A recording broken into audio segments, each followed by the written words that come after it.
You're watching The Travel Fam, a family of four that loves exploring on our own terms. Hello everyone, welcome to another video from The Travel Fam. If you're new here, it's where we talk about travel, we talk about family holidays, and we give you guides and that kind of stuff, inspire you. We want to talk about where we're going to go next, all that kind of stuff. So if you're here for holiday stuff, travel stuff, then you're in the right place. And if you're part of a family, it's probably even better. Today we're going to talk to you about Canada. We went to Canada back in 2019. It was the summer before sort of COVID struck and ruined everyone's travel plans. But I wanted to look back and talk to you about that holiday because it's one of the best vacations we've had ever. I mean, we absolutely love Canada. So we want to share our experiences with you, tell you what we did, look back at some photographs. I didn't film as much back then as I do now. So it's a lot of stills, but hopefully you'll get the idea and get a picture. And if you're thinking about a holiday to Canada, it'll help you build your own plan as well. So I should say, first of all, that my best friend lives in Canada. So I was shocked I'd never actually been, but it was time to go. And I wanted to call in and obviously see my best mate. So that was part of the plan. So what we did was we took a 2-week trip where we flew from Manchester Airport in the UK, direct Air Transat to Toronto. We thought we'd spend a few days in the city. I think we had 3 days in Toronto.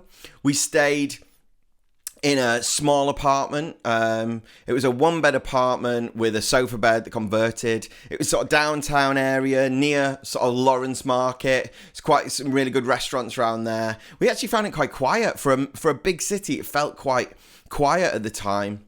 It was summer, and it should be said it was incredibly hot. It was about 35 degrees centigrade in Toronto.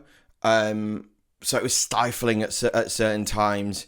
But the apartment was great. It was a good price for the 3 nights. What we particularly liked about it, or what my daughter Olivia really liked, and she was a lot smaller at the time, there was a playground. There was a little tiny park, a city park just outside the apartment. And every morning, because we'd wake up early because of our jet lag, we'd go out there. Literally no one was about. There was literally no one there. And as the sun came up, she would play in this park. I'd grab a coffee and I'd just sit there and watch her. It was brilliant. We loved that bit of it. And part of it, it seems such a small thing, but when you're a family and you've got younger kids, it's always nice to know that even when you're in a city, you can access a little park and it can be fabulous and something special. I like Toronto a lot, actually. It's a really nice city.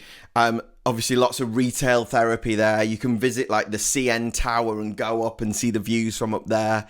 What I really liked was visiting Toronto Island, which is a small ferry ride across from Toronto. The reason why I love it so much is because it's the best way to get photographs of the actual Toronto skyline, which you might be able to see one just behind me up there, but I'll put it on the screen as well.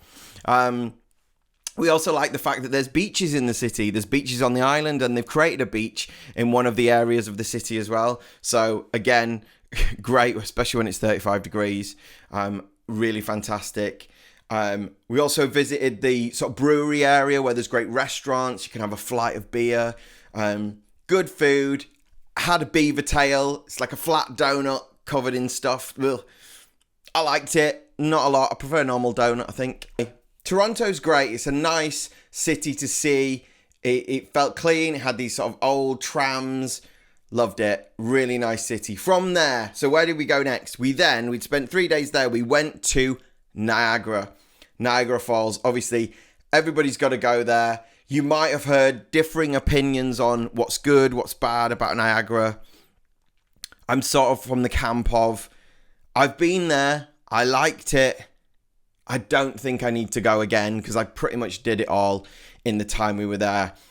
So we hired a car. We drove to Niagara. I think it took about 2.5 hours maybe from Toronto, maybe 2. We stayed in a new build apartment. I'll show you some pictures of that now so you can have a look. It was all brand new. It was really great. And it was just a short walk to all this sort of amenities, the stuff that you want to see in Niagara. So it was a great location. Can't complain about it. Reasonably priced. Obviously, Niagara, if you're British, you'll know what I mean here. It's a bit like Blackpool.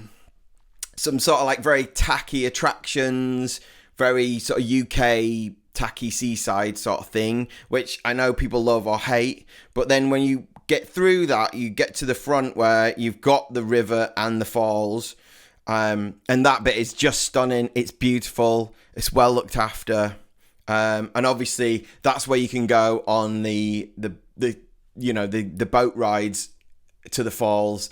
We went on Niagara City cruises, which is on the Canadian side. A lot of people have heard of Made of the Mist, which is on the American side. We get on the boat and it's good. You've got to do it. I mean, it's brilliant. What happened to us was it was beautiful sunshine when we got on, but then it absolutely tipped it down like a full-on thunderstorm while we were on the boat. So not only did we have all the mist from the falls, but we also had it lashing it down with rain. My son, who doesn't get mentioned much, but did come on this trip, Connor, he absolutely loved it. And there's some video that you're looking at now, which shows you how much he loved it. He's a lunatic, that boy. We also took a trip behind the falls, which is worth doing. You get really close to the falls and really feel that power. And on an evening in Niagara, they obviously do the fireworks over the falls, which is absolutely stunning. We loved it. We had a great couple of nights in Niagara. I would recommend it, but you only need a few nights there. From there, we headed off to Sarnia. Sarnia is like down in Ontario. It's sort of, I suppose, level with Detroit in the US. It's not. You can actually get a bridge over to Detroit. It's on Lake Huron, which is one of the Great Lakes. That's where my friend lives. He's lived there for about 15 years-ish. And I've not managed to get over there and see him, so I was glad to go there and see him. And it's a really nice place, a really quiet town. It's not somewhere you would probably visit as a traveller. You'd stick to the major cities. But, for us, it was great. Swimming in the lakes, having schmores with my friend on an evening was wonderful for the 4 days we were there. I've got my Tim Hortons mug. So before we went back up to Toronto, we drove back up to Toronto. Then we went to Canada's Wonderland, which again is an interesting one. We are a theme park family. We love theme parks. We love rides. And we decided to stay over for one night in a hotel just before going to Canada's Wonderland for the day before getting on our flight to our next location. So Canada's Wonderland, I think, is Canada's biggest theme park. It's very big. There's a lot of roller coasters and a lot of rides. There's a water park as well. It's all right. We got a fast pass, which I think helped because we managed to get on lots of rides. The queues were massive though. I felt the rides were a bit repetitive, as in the roller coasters. It seems like they've just duplicated the same roller coaster in different parts of the park. If you've been there, you'll know what I mean there. But it's still a good theme park. It's fun. If you can afford the fast pass, I'd do it, especially if it's a busy day. But it ain't cheap, that. They generally get you in on a cheap ticket and then try and get you for the fast passes. Thanks for watching part 1 of our Canada video. If you want to watch part 2, it's going to be exciting. It's all about one of my favourite cities, Vancouver. Go along and check that out. See us in Stanley Park, in the city, and when we went to the Capilano Suspension Bridge, whale watching, Whistler, and so much more. So check that video out if you would. And if you want to stay in touch, please do remember to subscribe to the channel and give us a like as well. Thanks very much for watching, hope you enjoyed it, and check out part 2, which is all about the west coast city of Vancouver. You're watching The Travel Fam, a family of 4 that loves exploring on our own terms.